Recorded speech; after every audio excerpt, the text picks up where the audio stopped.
we move on to ventricles, for lecture concepts, I want you to be able to recognize what we associate with each of these chambers, all right? So right atrium is going to be deoxygenated blood. It's going to be the superior and inferior vena cava and coronary sinus, fossa ovalis, and pectinate muscle, okay? Left atrium is going to be oxygenated blood, pulmonary veins, and pectinate muscle. Okay?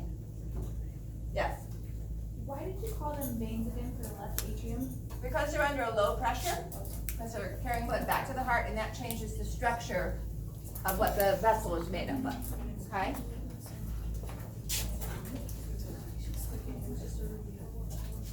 So looking at the left atrium here, you can see that we still see the fossa ovalis, which is easier to pick out on the right side. It is present on both. So there's a sheep heart, pectinate muscle. Most of the atria, however, is smooth, okay? In contrast to what we see with the ventricles. So, left atrium, smooth muscle, here would be the auricle with the pectinate that's mostly been cut off. A little bit is seen over here. And now we're going to move into the ventricles. So part of our discussion, kind of a combination, physiology and anatomy, it's more the flow of the blood, is blood moves from high pressure to low pressure. So the atria is under low pressure, ventricles are relaxed. Pressure is low in the atria, blood flows at the same time into both atria. Ventricles are not contracting. So again, blood continues to flow from the atria to the ventricles. All right, they flow through a set of valves that separate the atria from the ventricles. And so these valves are identified as atrioventricular valves. It's a little hard to see them there, but as we go to Netter's diagram, I'll come back to that question. So here are the atrioventricular valves. They're known more commonly, well, as commonly as bicuspid and tricuspid. Cuspid referring to the valve lesion. All right. So I'm going to write this in black.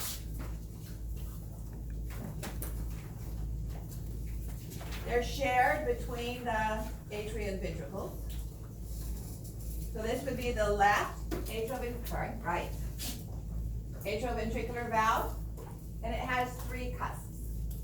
So an alternate name for that is the tricuspid valve. Okay. Here we have the left atrioventricular valve.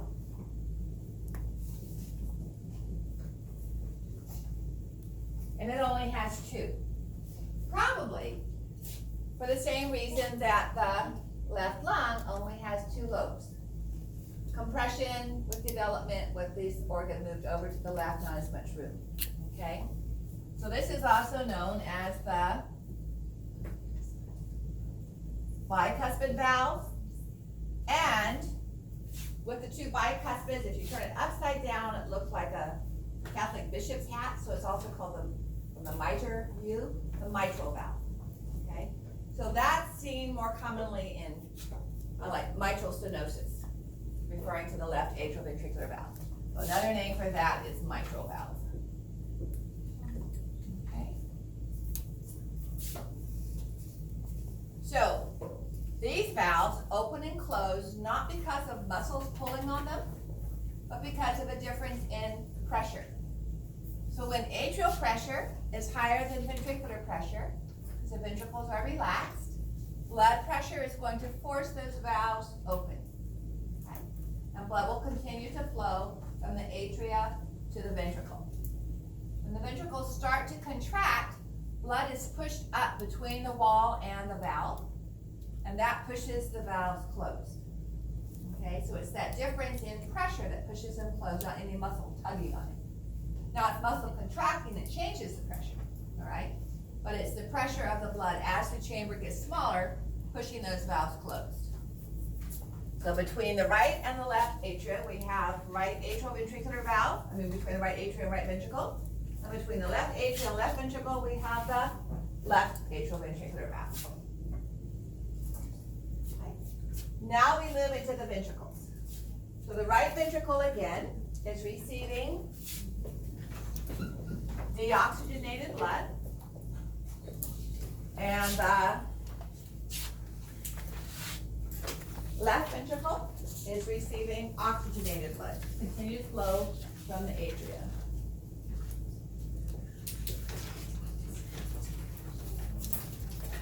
So I've never been able to figure out why the surface of the ventricles is very irregular. Remember the pectinate muscle we talked about for the atria? We see similar ridges of muscle lining the ventricular wall, and those are called trabeculae carni. So if you look at the ventricle wall, both the right and the left ventricles will have the trabeculae carni. Trabeculae referring to the ridges, carni referring to feet.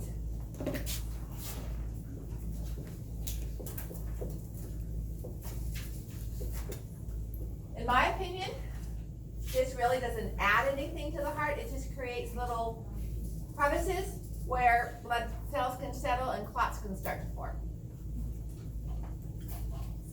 In my opinion, it doesn't change the structure of the heart, so they're still there.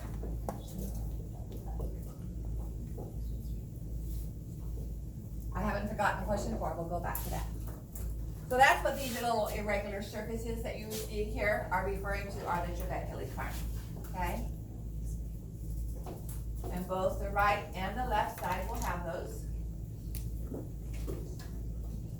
Now, as the ventricles start to contract and they push the blood up behind the valves, that is going to push the valves closed.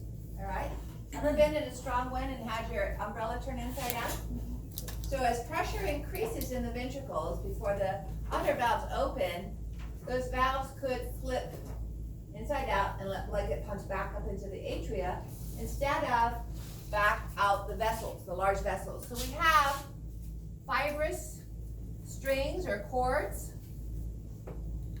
attached from the valves to a small bundle of muscle that pouches out from the ventricular wall.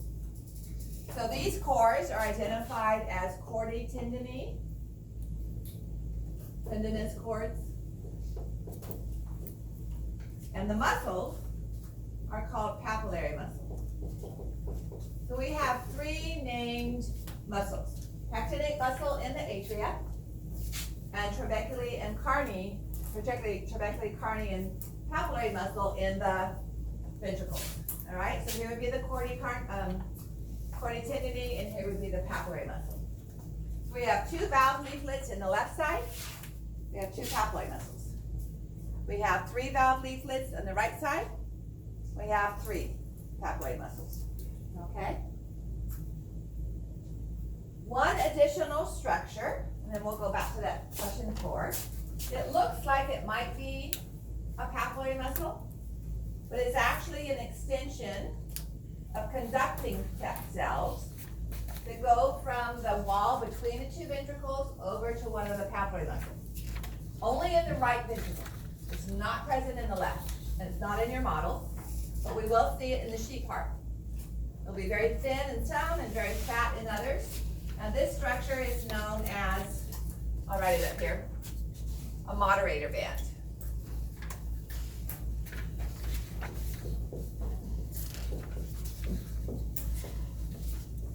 It's conducting tissue. It conducts an electrical current.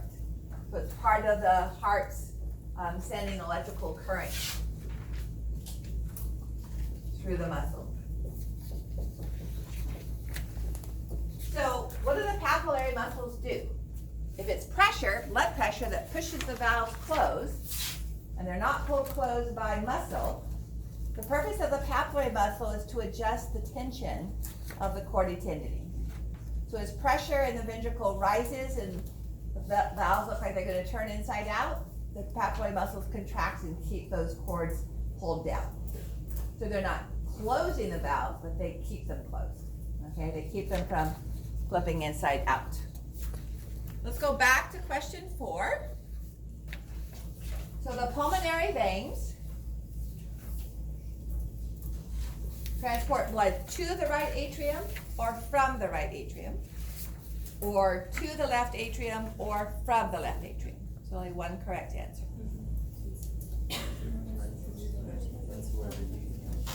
To the left. And you can tell by the diagram because I put arrows up there. This isn't right. This is what she had. Pulmonary veins are left atrium. Or left tended vein.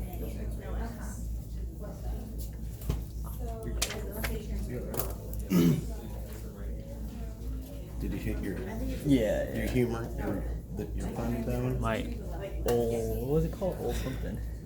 Electronon? Yeah. Sometimes it. Chordae tended. Chordae tendinae. Spelling Tendinae. Sorry.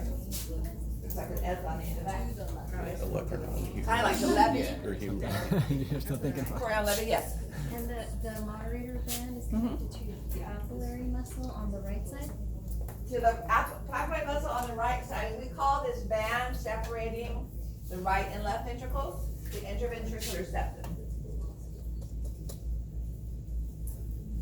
So we'll look at the conduction system next week. We actually have a whole lecture where we talk about the valves opening, closing, and pressure changes and what's going on in the direction in which the blood flows. All right, so now the blood has has moved into the ventricles. So notice this is happening at the same time. Blood flows into the right and the left atria at the same time from the body and the lungs. Moves through both sets of valves, either into the right ventricle or into the left ventricle. Then the right atria and left atria contract, squeeze a little bit more blood into the ventricles. So they're squeezing down this way. But we have no opening down here at the apex of the heart. The openings leading out of the heart are here and here.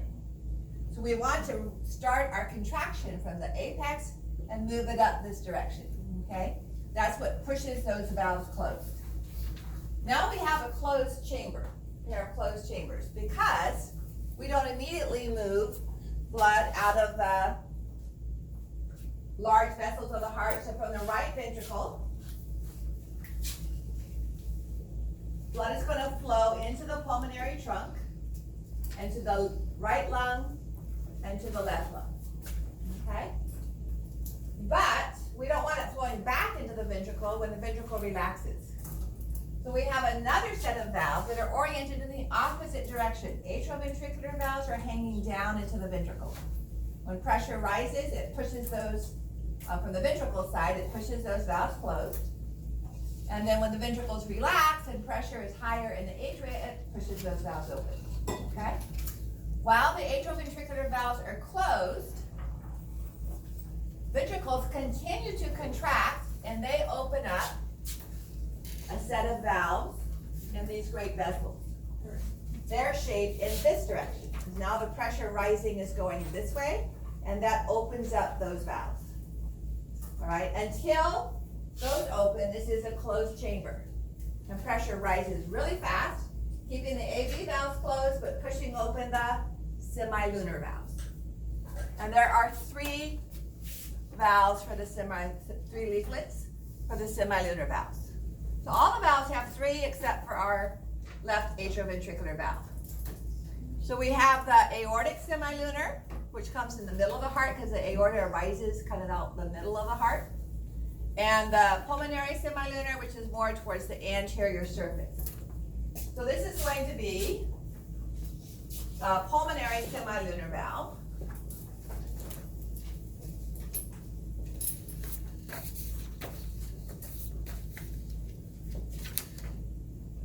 And I prefer that whole term. On a lab quiz, I will accept pulmonary valve. But if you just put semilunar valve, I don't know if you're talking about the pulmonary or the aortic, all right? So our aortic one is hidden behind here, but there is an aortic. I'll kind of put it up too high just so we can see it, but it's kind of in the middle here. So we have an aortic semilunar valve.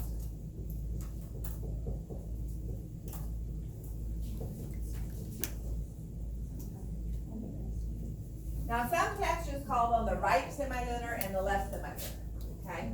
So there's a variation, but these are, I don't know if you know what a wall sconce is, like a light that's on the wall. It's kind of a half circle, and that's what these vessels look like. So here's the atrioventricular valve with the chordae tendineae attached to the papillary muscle. So that's how you know it's atrioventricular. It's going to have chordae tendineae, okay? Yes? Where's the pulmonary semilunar valve again? It's in the pulmonary trunk, so I can write the name of that. So this is the pulmonary trunk, dividing into right and left pulmonary arteries. Notice we have an artery now containing deoxygenated blood. So here we have a pulmonary vein containing oxygenated. Here we have pulmonary arteries containing deoxygenated. And again, it's named because it's under high pressure. It's carrying blood away from the heart. This is always higher pressure than blood returning to the heart. It's a thicker muscle wall, okay? And then this would be our aorta. And when we get to vessels, we have 4 parts of the aorta that we'll learn, but right now we'll just call it the aorta, okay? So you can tell this is a right atrioventricular valve from that image because it has 3 leaflets. So you know it's not the left. And you know it's atrioventricular because it has the chordae tendineae, okay? So here it is attached to the papillary muscle. This is the moderator band right here. Okay, so it's not in your models, but we'll see it in the sheet part going from the interventricular septum over to the papillary muscle. It doesn't work as a muscle, it's just conducting electrical current. And if you look up here, this is the pulmonary trunk, and these are the 3 leaflets of the semilunar valves. Okay, so when they open, they go this direction. When the atrioventriculars open, they go this direction. Okay?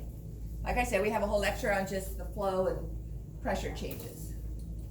Here's the left atrioventricular valve with 2 sets of papillary muscles, the chordae tendineae, trabecula carni.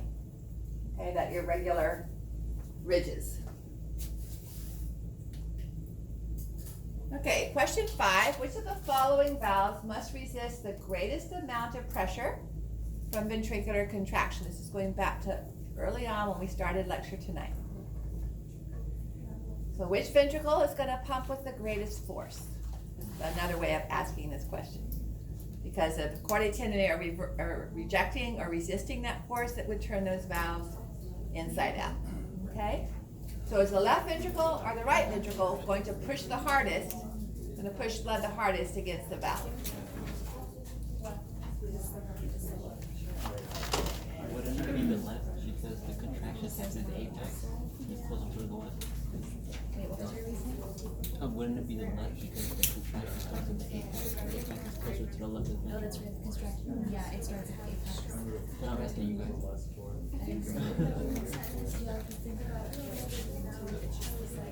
So early on in lecture, I talked about the change in pressure. Remember I said it's the fetus is growing in a fluid environment. There's fluid inside the alveoli. Once that fluid starts to be absorbed before it's born, and once it takes a breath, the alveoli fill with air. And what happens to the change in pressure? Now, as you get older, where are most of the blood vessels going to be? In the body or in the lungs? In the body. If you had a little push car and you tried to push it across the floor, what's going to slow it down and make it stop? You had a little toy wood car with wheels. Friction? Is it going to keep going all the way around the world 5,000 times? No. No, friction. Friction due to causes peripheral resistance. So with all of the surface area of blood vessels in your body, there's also more resistance to the blood vessels in the body system compared to the resistance in the lungs. So which side of the heart is going to have to pump the hardest to overcome that increased resistance? Left side or right side? Left side. It has miles of blood vessels it has to pump through. So greater force. So if you only pumped iron with your right arm and none at all with your left arm, which muscle would get bigger? The right. As you add more actin and myosin, you'd have the same number of muscle cells, but you'd have more actin and myosin in those muscle cells. So same thing with the heart. The outer wall of the left heart, and I did it subtly here. The outer wall of the right side is thinner than the outer wall of the left side in the ventricle. That's the easiest clue to figure out when you're looking at a sheep heart, if you're looking at a right ventricle or a left ventricle, okay, is the thickness of that outer wall because of the greater amount of work that the ventricle has to do. All right, so what do we associate with the ventricles now? Both of them are going to have trabeculae carni and papillary muscles and chordae tendineae, okay? The difference between right and left is the right is the only one to have the moderator band. The right has 3 papillary muscles associated with the 3 leaflets of the AV valves, and the left has 2 papillary muscles and a thicker wall, okay? But both are going to have the chordae tendineae different numbers, papillary muscle and trabeculae carni. So if I'm saying, here's trabeculae carni, am I looking at an atrium or am I looking at a ventricle? It would be a ventricle because that's where we find the trabeculae carni. All right, the only muscle we find in atria is the pectinate. The rest of the atria is smooth muscle. Now, which chamber pumps the greatest volume of blood?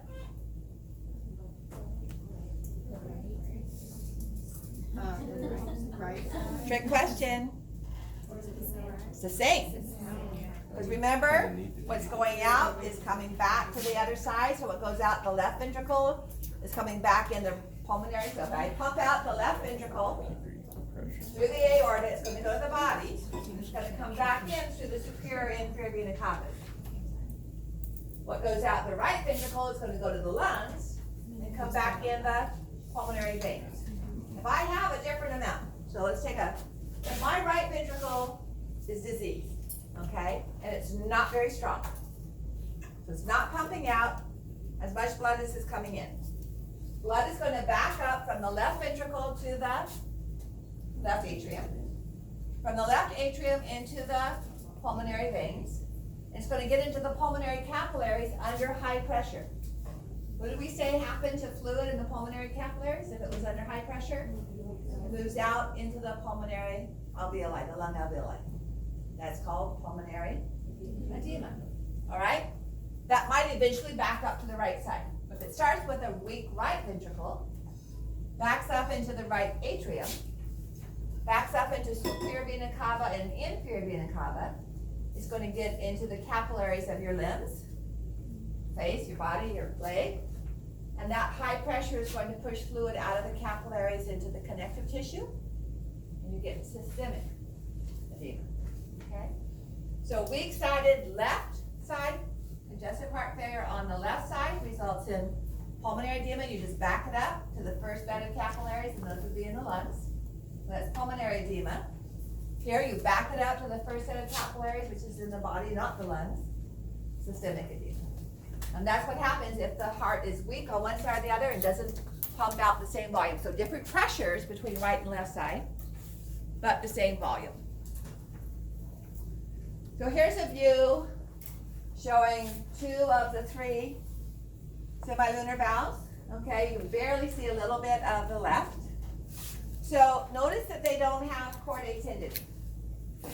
They're situated like this. They open when the ventricles create increased pressure. When do they close? The ventricles relax, and the blood that's still in the pulmonary trunk or the blood that's still in the aorta without the ventricle pushing against it is going to start to flow back. That fills in those little cups. and he brings them together. That's not the same amount of pressure as the heart squeezing the blood. So we don't need to have chordae tendineae to keep them from turning inside out, okay? So those just structurally don't require it. Here's an illustration of the difference in the thickness of right ventricle versus left. And as you explore the sheep heart, put your thumb down inside the aorta before you open it up. You can pinch the inside of the left ventricle on the outside, the inside of the right ventricle on the outside, and easily tell which chamber you're in. Visually look for it after you open it, okay? Here, you can see it's just a light showing through those, showing the chordae tendineae. All right. So here is the left ventricle, but you can't see the right, so you can't really compare the thickness.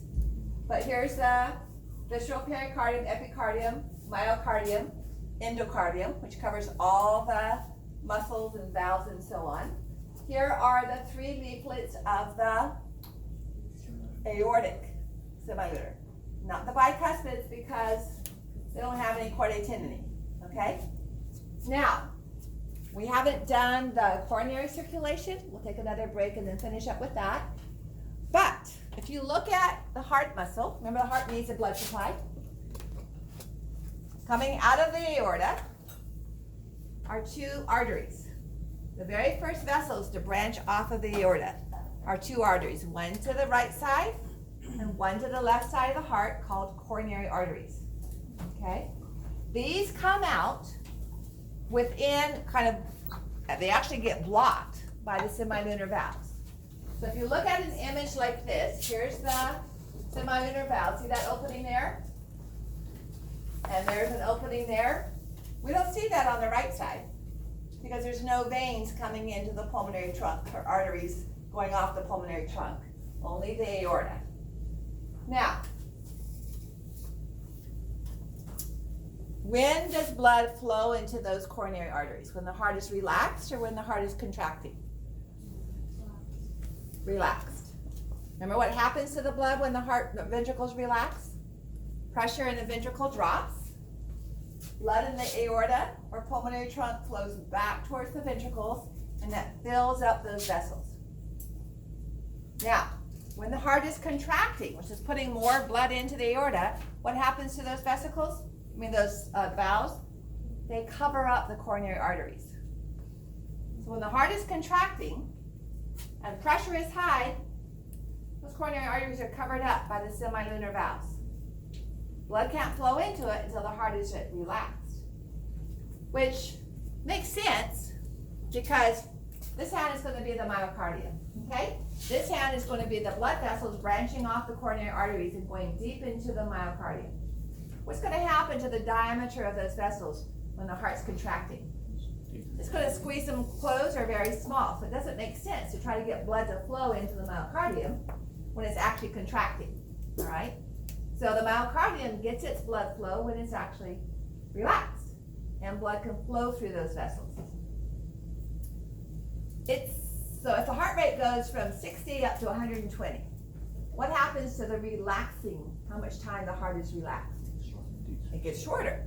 We have twice as many contraction periods in the same amount of time, so the amount of relaxed time is actually less. What happens to the heart's need for oxygen? It goes up. So the heart needs more oxygen, but the time to get it is less, okay? Pressure can be higher too, so that helps. But this is why people get chest pain on exertion if they have narrowed blood vessels in their heart muscle, because it's not getting enough oxygen, okay? And it's because they have narrowed blood vessels, they don't have enough time to get oxygen out to all those tissues.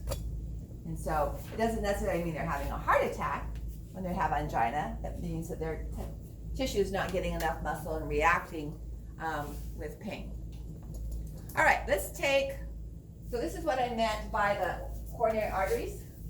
You can see those with the semilunar valves. When we look on you can see them in the sheep heart today too, okay? That's just showing the valves, opening and closing. So let's take, why don't you guys take a good 8:15 So good break, and then I want you to study the models as well. And then we'll come back and we'll do the circulation, and then we'll do the sheet part. I want you to have some time to study the models before we actually get the sheet part out, so that the chambers and stuff that we find on the sheet part makes sense. So we'll come back at 8:15. About 20 minutes we'll spend on circulation, outside circulation of the heart, and then we'll do the sheet part. Okay? And did we do question 5 on that? Yeah. Yeah, so we're done with the scantrons.